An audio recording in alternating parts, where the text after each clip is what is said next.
a year of change. Growing working class anger shakes UK politics.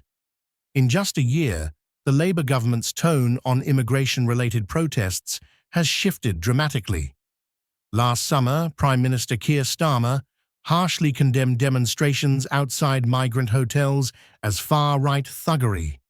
Today, however, Labour leaders are acknowledging public concerns more openly, with Deputy Prime Minister Angela Rayner recently pointing to economic insecurity, rapid deindustrialisation, and the pressures of immigration as key issues impacting communities. But before we get started, did you know that over 95% of our viewers aren't subscribed to the channel? So if you find value in what we're doing here, lend us a hand and subscribe today. Thank you for your support. This shift comes as the Reform Party gains ground by tapping into deepening frustration among white working-class voters. Once politically fragmented, this group now finds a unified voice in reform, a party focused not just on immigration, but also crime, failing public services, and fairness.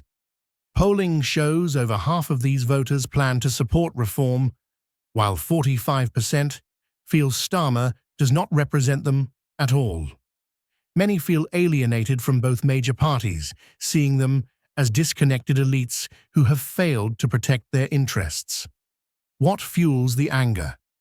It's not just immigration itself, but the sense of injustice.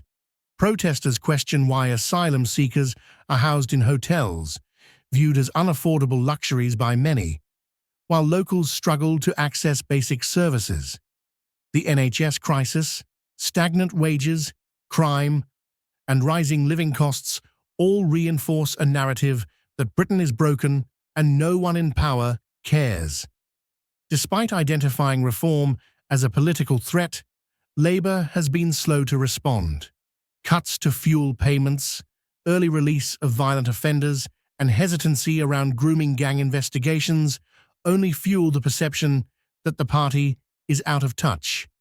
Many working-class voters are not the poorest or most marginalised, but ordinary people with jobs, families, and a deep sense of being overlooked.